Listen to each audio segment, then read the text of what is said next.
Hello बच्चों, मैं sir Vipin Sharma. जैसे कि आप लोग जानते हैं, हम यहाँ पे फिजिक्स की डिस्कशन कर रहे हैं। फिजिक्स में भी इलेक्ट्रोस्टैटिक्स हमारी चल रही है। इलेक्ट्रोस्टैटिक्स को मैंने 4 पार्ट्स में डिवाइड किया हुआ है, जिसमें से 2 पार्ट आज हो जाएंगे। ठीक है। आज का टॉपिक जो है वो लास्ट है, सेकंड पार्ट का। नेक्स्ट पार्ट में हम कूलॉम फ्लो पढ़ेंगे, और उसके बाद नहीं, सॉरी, कूलॉम फ्लो नहीं, गॉस लॉ। ठीक है। गॉस लॉ की एप्लीकेशन पढ़ेंगे। ठीक है। फिर पोटेंशियल पढ़ेंगे, और इलेक्ट्रोस्टैटिक्स फोर्थ में हम पढ़ेंगे कैपेसिटर, और कैपेसिटर के साथ में कंडक्टर की प्रॉपर्टी हम लोग पढ़ेंगे। ठीक है। तो आज का हमारा टॉपिक है potential energy of A electric dipole when electric dipole placed in uniform electric field. ठीक है, लिख देता हूं। Potential energy of an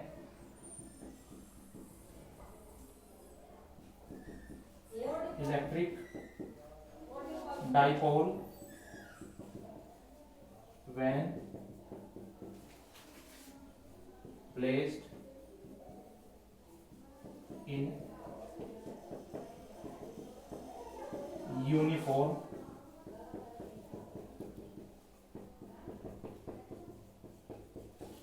electric field. ठीक है। क्या है potential energy of an electric dipole when placed in uniform electric field. ठीक। तो सबसे पहले इसमें क्या लिखा हुआ है ऊपर? Potential energy. इसी के बारे में डिस्कस कर लेते हैं। ठीक। एक्चुअली बच्चों, किसी भी सिंगल पॉइंट की पोटेंशियल एनर्जी अगर हम डेरिवेशन के रूप में फाइंड करें ना, कभी नहीं फाइंड कर सकते। ठीक है। आपने जब भी कभी पोटेंशियल एनर्जी किसी पॉइंट पर फाइंड की होगी ना, in the form of derivation, तो या तो आप किसी पार्टिकल को किसी फील्ड में लेकर के आए होंगे, तो उसकी पोटेंशियल एनर्जी और इसकी पोटेंशियल एनर्जी का इंटीग्रेशन निकाला होगा। या जब हम mgh की बात करते हैं, तो mgh कई बार अर्थ से उठाते हैं ना, अर्थ से ऊपर रखा हुआ है h डिस्टेंस पे, वहां भी डिफरेंस है। अगर मैं अर्थ की पोटेंशियल एनर्जी लेता हूं तो उसको किसके रेस्पेक्ट में फाइंड करते हैं? 0 को। ठीक है ना। तो मेरे कहने का मतलब है, यहाँ पे जो हम पोटेंशियल एनर्जी लेते हैं वो सिंगल पॉइंट की नहीं, कभी भी फाइंड करते हैं। Change in potential energy find करते हैं, और change in potential energy find करने के 2 मेथड है। क्या?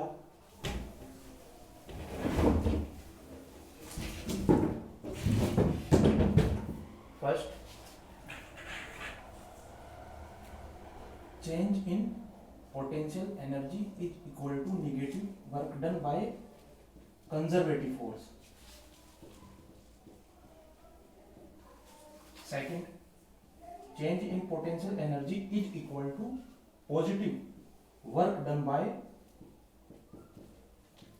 External agent. ठीक है ना। अब यहां पे क्या है? Change in potential energy is equal to negative work done by conservative force, और दूसरे में क्या है? Positive work done by external agent. तो क्या है कंजर्वेटिव फोर्स? क्या होता है कंजर्वेटिव फोर्स? मोस्टली हमारे सिविलाइजेशन 3 है। कौन कौन से? एक ग्रेविटेशनल फोर्स कंजर्वेटिव फोर्स है, स्प्रिंग फोर्स कंजर्वेटिव फोर्स है, इलेक्ट्रिक फोर्स कंजर्वेटिव फोर्स है। ठीक है। और कंजर्वेटिव फोर्स वो फोर्स होता है जो पाथ पर डिपेंड नहीं करता। जैसे जब हम ग्रेविटेशनल फोर्स की बात करते हैं, तो हम ये 11th में पढ़ते भी हैं। ठीक है। मान लीजिए हमारा क्या है, कोई इंक्लाइंड प्लेन है, यहाँ पर कोई ब्लॉक रखा है, और ये यहां से यहां आ गया, तो अगर मैं इसकी पोटेंशियल एनर्जी चाहे तो इस पाथ के थ्रू निकाल लूं, चाहे इस पाथ पर जाकर के फिर इस पाथ पर जाकर के इसके थ्रू निकाल लूं, हमेशा इक्वल आएगी। इसका क्या मतलब होता है कि पोटेंशियल एनर्जी पाथ पर डिपेंड नहीं करती है। किसकी? नहीं, सॉरी, कंजर्वेटिव फोर्स। ठीक है। ग्रेविटेशनल फोर्स जब हम फाइंड करते हैं, सॉरी, ग्रेविटेशनल फोर्स हम जब फाइंड करते हैं तो पाथ पर डिपेंड नहीं करता है। ठीक है। तो इसका क्या मतलब हुआ कि कंजर्वेटिव फोर्स पाथ पर डिपेंड नहीं करता है। अब दूसरा, एक्सटर्नल एजेंट का क्या मतलब है? एक्सटर्नल एजेंट में बच्चों होता क्या है? मान लीजिए हमारे पास क्या है, ये कोई चार्ज रखा है पॉजिटिव, ठीक, और इसके चारों ओर इसकी यहां तक फील्ड है, ठीक, और मैंने इसके ऊपर छोड़ दिया यहाँ पर कोई नेगेटिव चार्ज, तो इस नेगेटिव चार्ज के क्या हालात होंगे? वो इसके कारण अट्रैक्ट हो जाएगा और अपने आप इसकी तरफ आएगा, मतलब अपनी इंटरनल प्रॉपर्टी के कारण वो इसकी तरफ अट्रैक्ट होगा। बट अगर ये चार्ज बाहर कहीं यहाँ रखा हुआ है इस पॉइंट पे, तो क्या अब ये अट्रैक्ट हो जाएगा इस पॉजिटिव चार्ज से? नहीं। यहाँ क्या करना होगा, मेरे को कोई एक्सटर्नल वर्क करना होगा जिसको मैं उठा करके इसे इसके अंदर ले जाऊंगा। मतलब यहाँ इसने अपना इंटरनली वर्क नहीं किया, यहाँ मैंने इसका क्या किया, एक्सटर्नली वर्क दिया, तब ये जाकर के यहाँ इसके अंदर आ पाया। ठीक है, तो एक्सटर्नल एजेंट क्या, जब कोई किसी चीज पर हम बाहर से कोई फोर्स लगाते हैं, एक्सटर्नल अप्लाइड फोर्स लगाते हैं, तो उसके कारण जो वर्क डन होता है उसको work done by external agent बोलते हैं। ठीक है, उसका यहाँ पे क्या यूज है देख लेते हैं।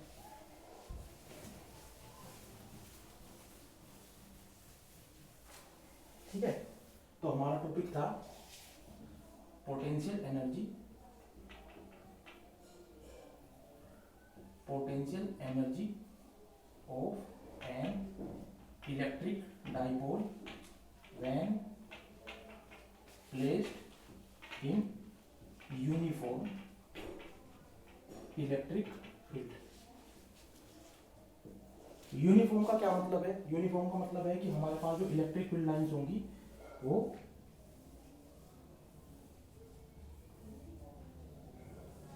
पैरेलल बनी होती हैं। ये इसके पैरेलल होगी, ये इसके पैरेलल होगी, ये इसके पैरेलल, ये इसके। और मान लीजिए इसका स्ट्रेंथ कितनी है इलेक्ट्रिक फील्ड, कैपिटल ई। ठीक है, और इलेक्ट्रिक डाइपोल क्या होता है? इलेक्ट्रिक डाइपोल वो सिस्टम होता है जब किन्हीं दो चार्ज को हम, डिफरेंट नेचर वाले दो चार्ज को किसी एक सेपरेटेड डिस्टेंस पर फिक्स कर देते हैं, तो उस सिस्टम को हम क्या बोलते हैं? इलेक्ट्रिक डाइपोल बोलते हैं। मान लीजिए ये कोई चार्ज है -q और ये कोई चार्ज है +q, इनको फिक्स कर दिया किस डिस्टेंस पे?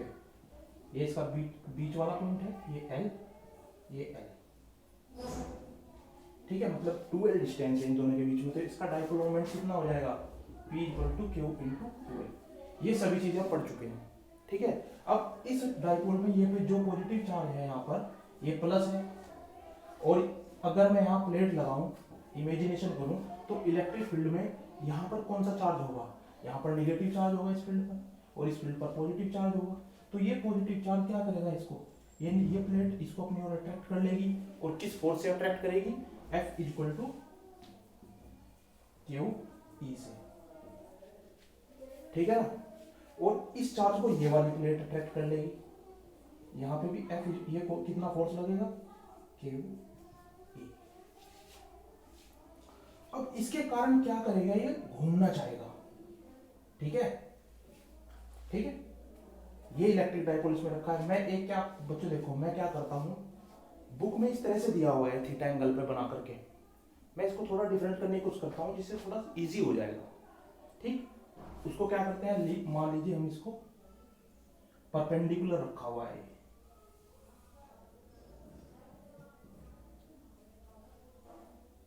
ठीक है, ये डाइपोल कैसे रखा हुआ है? परपेंडिकुलर। यहाँ +q चार्ज है, यहाँ पे -q चार्ज है, इस पर फोर्स लगेगा इधर QE, इस पर फोर्स लगेगा इधर QE।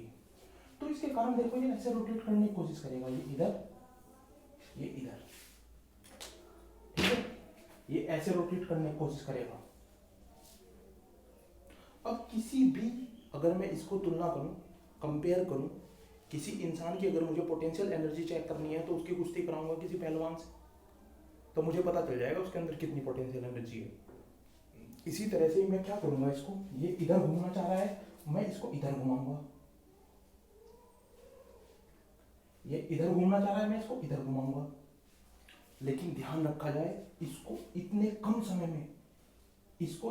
समय में घुमाया जाए ताकि हम इस पर इतना ही टॉर्क लगाएं इस साइड में जितना उस साइड में लग रहा है।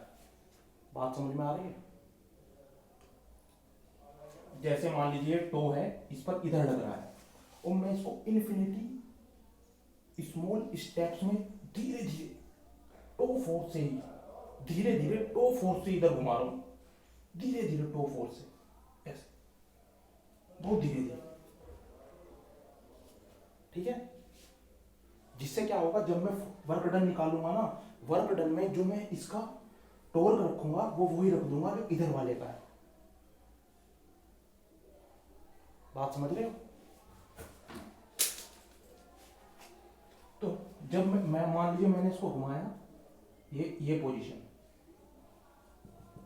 इसने यहां इससे डी थीटा एंगल बनाया, डी थीटा एंगल। कितना घुमाया मैंने इसको, इससे सिर्फ डी थीटा एंगल है, ठीक है। अब इसको घुमाने में मैंने और ये कितना एंगल बना रहा है इस लाइन से, 90 डिग्री। ध्यान से देखो, ये जो है परपेंडिकुलर, ये 90 डिग्री बना रहा है, और ये मैंने 90 डिग्री से छोटे से एंगल डी थीटा पर घुमाया, और इसका जो यहां से एंगल है वो है थीटा। तो कहने का मतलब मैंने इसको 90 एंगल से थीटा एंगल तक घुमाया है, ठीक है। अब हम जानते हैं change in potential energy is equal to positive work done by external agent, और मैं वही वर्क डन निकाल रहा हूं, एक्सटर्नल एजेंट। ये क्या होता है work done, F dot dx. और मैंने आपको बताया है कि रोटेशनल मोशन में फोर्स को क्या बोलते हैं, फोर्स को बोलते हैं टॉर्क, और उसको रिप्रेजेंट करते हैं टो से। यह ये लीनियर डिस्प्लेसमेंट है, और यहाँ पर कितना डिस्प्लेसमेंट हो रहा है, एंगुलर डिस्प्लेसमेंट डी थीटा। अब ध्यान से देखो, जो मैं टॉर्क इस पर अप्लाई कर रहा हूँ उसकी डायरेक्शन इस साइड में, और डी थीटा की डायरेक्शन इस साइड में, तो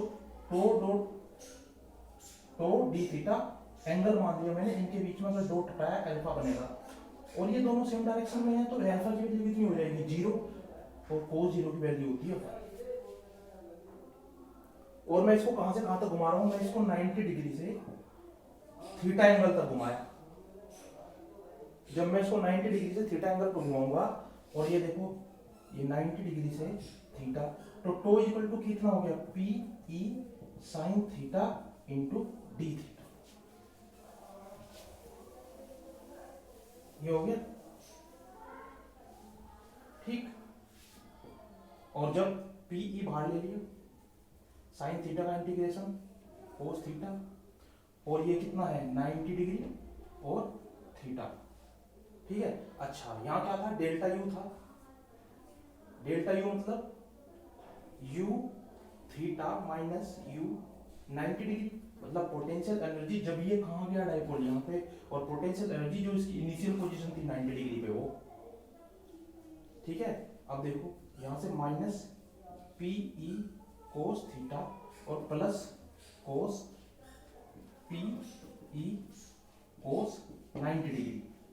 अच्छा एक बात बताओ, यू थीटा यू 90 डिग्री, ये वाला अगर मैं इनकी तुलना करूं आपस में, तो ये है, आपस में कट जाएंगे, ठीक है ना। हमारे पास क्या बचा है, यू थीटा की वैल्यू आ गई minus p E cos theta, या मैं इसको लिख सकता हूं U theta equal to minus के पी डॉट ई, और जब पी क्या है, डाइपोल मोमेंट है, और ई क्या है, इलेक्ट्रिक फील्ड है, और मैं इसकी अलग अलग पोजीशन में निकाल सकता हूं, ठीक है।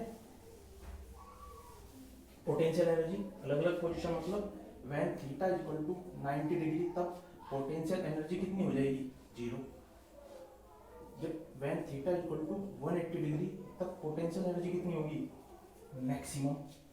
थीटा एंगल पे मतलब जब हमारा डाइपोल कहाँ है, ऐसे रखा हुआ है, 180 जब हमारा एंगल, जब हमारा डाइपोल ऐसे रखा हुआ है इलेक्ट्रिक फील्ड के अकॉर्डिंग, लेकिन जब ऐसे रखा हुआ है ना, यहाँ पर पोटेंशियल एनर्जी मैक्सिमम है, और मैंने इसको इधर देखो, इसको ऐसे घुमा दिया, यहाँ पॉजिटिव चार्ज है, यहाँ निगेटिव चार्ज है, लेकिन यहाँ भी पॉजिटिव चार्ज है प्लेट पर, और चार्ज भी पॉजिटिव चार्ज है, तो एक दूसरे को क्या करेंगे, रिपल करेंगे, ऐसा इधर होगा निगेटिव के कारण, तो ये तुरंत ऐसे घूम जाएगी, समझ रहे हो। तो ये जो स्टेट होती है इसको अनस्टेबल स्टेट बोलते हैं, और थीटा इक्वल टू जो 0 अगर हम रखते हैं तो यू थीटा माइनस पी ई आता है, ये भी स्टेबल, ये वाली स्टेट होती है स्टेबल स्टेट होती है, क्योंकि यहाँ पर जब कोई डाइपोल आ जाता है तो वो ना इधर जा पाता था, ना इधर जा पाता और ना घूम पाता, स्टेबल रहता है दोनों के बीच में, ठीक है।